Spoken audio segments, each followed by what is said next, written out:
French durchgesetzt worden. President Emmanuel Macron and the Meines British Prime Erachtens Minister Keir des Starmer, who will Gespräche join auf us höchster later. Ebene, In den my wichtigen view, we need Fragen such talks at Fortschritte zu highest erzielen. levels to make progress in the most important, Joe, pressing thanks again for issues. taking the time for this visit. It is a strong signal of our transatlantic unity and of our friendship. Please.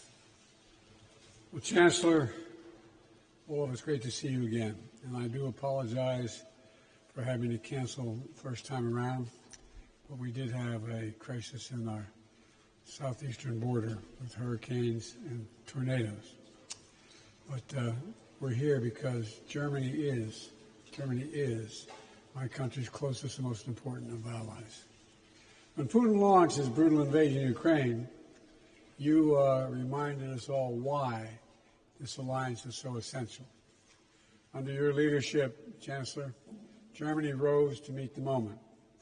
You showed the wisdom to recognize that this war marked a turning point in the history, an assault on the very principles that have protected peace and security in Europe for more than 75 years. And then you summoned the resolve to act. You're making Germany's foreign policy to reckon with new realities, stand strong and steadfast with Ukraine. America and Germany are the two largest supporters of Ukraine in its fight for survival as a free and independent nation. As Ukraine faces a tough winter, we must sustain our resolve, our effort, and our support.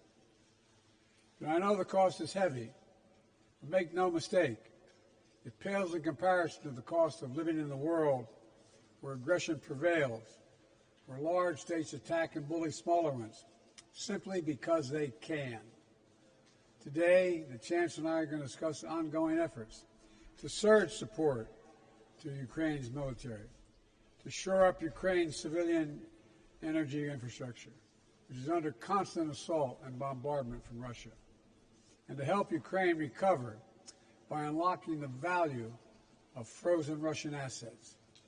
I also want to recognize Germany's decision to spend 2% of your gross domestic product on defense. Please keep it up because it matters. Our alliance with Germany extends far beyond Ukraine and Europe. It's global. Today, the Chancellor and I will discuss regional security in the Middle East, including the ongoing domestic efforts regarding Lebanon and Gaza. The death of the leader of Hamas represents a moment of justice. He had the blood of Americans and Israelis, Palestinians and Germans and so many others on his hands. I told the Prime Minister of Israel yesterday, let's also make this moment an opportunity to seek a path to peace, a better future in Gaza without Hamas. And I look forward to discussing Iran. Olaf and I spoke the morning after Iran launched 200 ballistic missiles at Israel earlier this month. With our G7 counterparts, we agreed to coordinate our response through sanctions and other measures. And that is what we have done. I'm grateful for Germany's cooperation in holding Iran accountable for destabilizing policies, including providing missiles and drones to Russia to use against Ukraine. And just this week, the European Union followed Germany, the UK, and France in sanctioning Iran's leading airlines. This followed our own oil sanctions. This coordination is going to have to continue.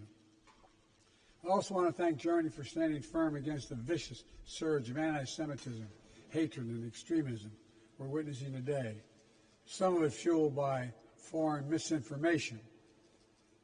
As democratic allies, we have to remain ever vigilant against what I call the old ghost in new garments, ancient hatreds resurfacing. Our charge is to make sure that the forces holding our societies together and binding us in the common cause of human dignity and freedom remain stronger than the forces seeking to pull us apart. And finally, Chancellor, I deeply appreciate your partnership and the many times you've forsaken the easy choice to make the right choice. Your act of statesmanship and friendship has made possible a safe return and unjustly detained Americans and Germans and the reunion of brave Russian dissidents to their families. I want to thank you, thank you, thank you. I value our conversations. I look forward to them, this one is particularly. And I really mean it. I want to thank you for your friendship, not only personally, but I don't see how we maintain stability in Europe and around the world without a tight German-U.S. relationship. And you're the leader to do it. Thank you.